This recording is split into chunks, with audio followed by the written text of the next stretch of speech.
Hi, my name is Ann Sirota, and I live in the Los Angeles, California area. One day in the summer of 1990, after going out to lunch with my family, I had a sudden urge to go to the bathroom. From that began my 30-year journey with irritable bowel syndrome and diarrhea. At that time, I had had several different issues with my GI for the previous 17 years, but it wasn't major and I could live with it. It just had an occasional upset stomach, occasional diarrhea, even occasional incontinence at that time. But after that lunch in 1990, I started having diarrhea every single day, and that was unusual. So I eventually went to my doctor who took a stool culture, which turned out to be negative mostly, but there was blood in the stool. She referred me to a gastroenterologist. The GI did all of the blood tests, testing for thyroid use, testing for infection, and eventually my first colonoscopy. All the tests, including the colonoscopy, turned out to be negative. He then diagnosed me as having irritable bowel syndrome, and he prescribed Xanax and told me it was all due to stress.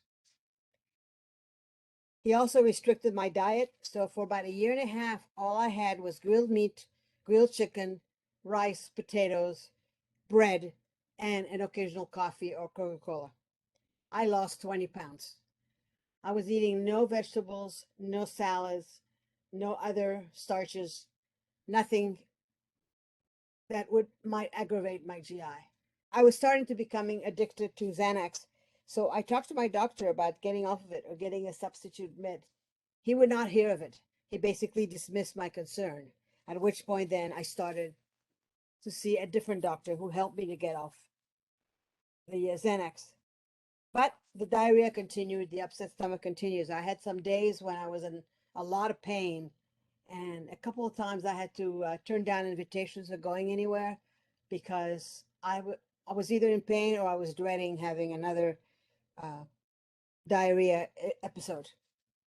I remember one night coming home from a late night coffee and snack with some friends that I had to stop on the way to get to a bathroom. And that happened several times that I have to stop whatever I'm doing to make sure that I get to a bathroom on time.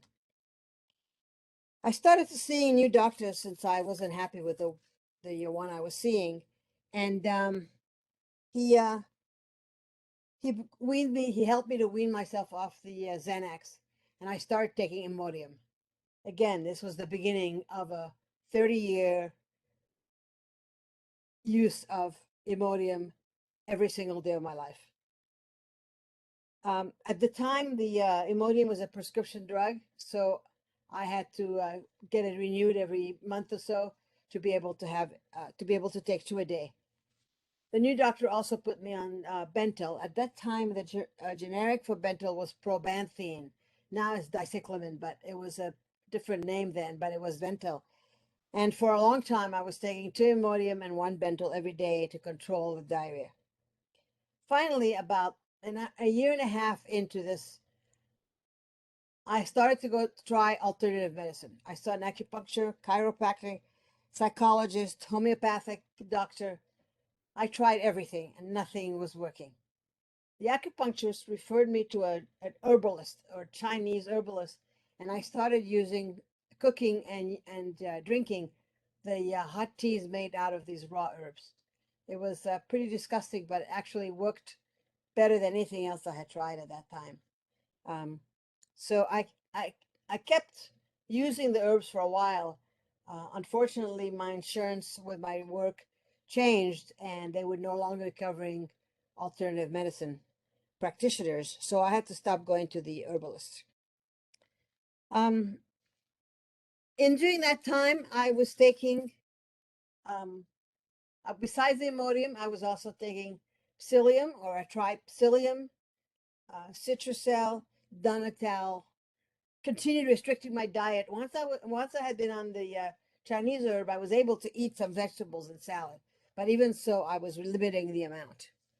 The other drugs I tried at that point, amitriptyline, Lefsin, Flagyl, Decipramin, Welchol, Lomotil, antidepressants, Gas X, Gaviscon, and several other supplements that are not necessarily recognized by the allopathic medicine doctors. So 1 year, I also have ectopic beats, heartbeats, so or palpitations. 1 year, my cardiologist gave me verapamil, which is a calcium channel blocker for the palpitation. And lo and behold, the verapamil really helped the IBS as well. I had normal stools and almost no diarrhea. It still had some breakthrough, but it was very rare. Unfortunately, the verapamil affected my heart in a negative way, and it slowed it down too much. And so I had to get off the verapamil. And as soon as I was off the verapamil, the diarrhea came back. I joined several support groups that taught meditation, they taught mindfulness. I went to a psychologist. I think I tried everything that was available at the time, and nothing was really changing it. The Imodium and the Bentyl controlled it, but I would still have diarrhea a lot of times. I had tried several different providers, regular GIs as well as the alternative medicine. But again, nothing really worked long term or consistently. In 2013, I believe, I actually had a consultation with a doctor at Johns Hopkins University in Baltimore, and he prescribed Pepto-Bismol. He says that's all I needed. Well, that obviously had not worked either, so that wasn't good enough for me. And I started seeing a naturopath. I saw the naturopath for almost a year, and she gave me lots. She did all kinds of stool testing, which are not done by in Western medicine, and she prescribed all kinds of supplement. I also went on a low FODMAP diet at the time, but those things just didn't work. I kept on having problems. I kept on having diarrhea.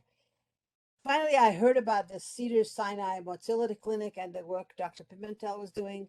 So I was able to get an appointment with one of the doctors in the clinic. It did take 6 months to get to see him. Meanwhile, my regular GI at Cedars did a breath test and prescribed rifaximin or Xifaxan, which was now the go-to antibiotic for people who had IBS with diarrhea. And who tested positive on the breath test, which I did. And I tried to wean myself off the Imodium because it was not really working anymore. When I finally got the appointment with somebody at this motility clinic, and he had the results of the test, he prescribed rifaximin, which helped a little bit. It cut down on the constant diarrhea I had. But my doctor also prescribed Zofran, which is not necessarily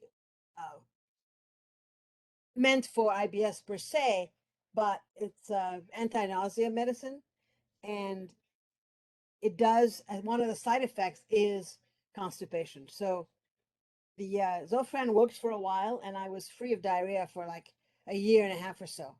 And then the Zofran, like the Imodium before that, the Zofran stopped working. The doctor at the Cedars clinic tried a couple of times to, we tried different things at that time. We tried digestive enzymes.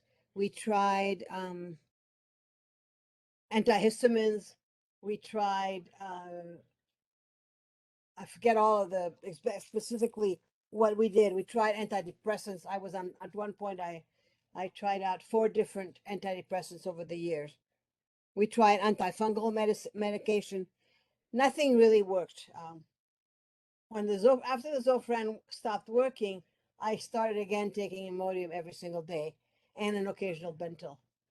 But even that wasn't enough, and I've had breakthrough cases of diarrhea. I've had fecal incontinence. I've had stomach pains, some nausea. Nothing has really worked consistently or permanently. So where am I right now? I am on 4 medications that help to control the diarrhea. Imodium, bentyl or dicyclamin, IB guard, which is peppermint capsule, and immunoglobulin. I started with the immunoglobulin back in about 8 months ago in December, taking something called anterogam, and that did control the diarrhea, but because it's kind of difficult to swallow, I switched to an immunoglobulin capsule. Of all those 4 medicines, I have no idea which one works and which one doesn't. But I know that if I stop taking one of them, everything comes back. All of the loose, watery diarrhea comes back. I've had fecal incontinence maybe a dozen times in the last 10 years. And this past 2 years has been worse, even worse than before.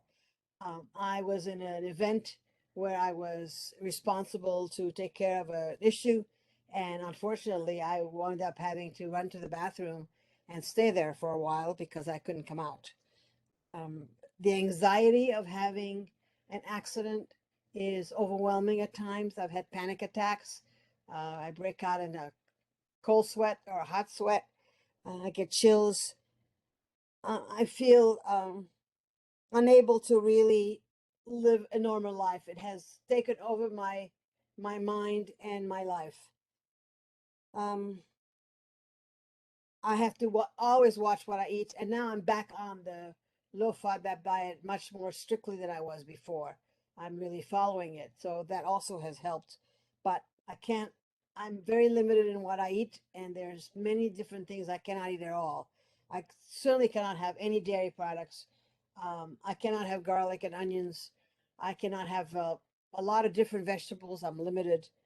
I cannot have any beans. And still the same staple foods that I had that I ate 20 years ago or 30 years ago are still the ones that are my safe foods. Grilled meat, grilled chicken, rice, potatoes. Um, but I do eat limited vegetables and limited salads, raw food. Going out to eat is a real problem because it's not just the main food that's the problem. It's however they're cooked, what is put, the spices or flavorings that are put in the food. I have tried, besides the low FODMAP diet, I have tried low fermentation diet as well, the one from Cedars, but it almost doesn't make any difference. Some foods make things worse, but even when I'm very careful with the foods, I can have a breakthrough diarrhea episode, or I have this terrible gas pains, or this burning feeling. There's so many symptoms that go with it, but the diarrhea, which is unpredictable, erratic, uncontrollable, urgent, is really the worst of the problems. It impacts my life. It has impacted my life for 30 years now, and possibly before that, some 47 years. I have over the years, I have seen 25 or 30 providers, both gastroenterologists and alternative medicine providers, and I have tried over 50 different meds or supplements, and still the Imodium is the one that works the best.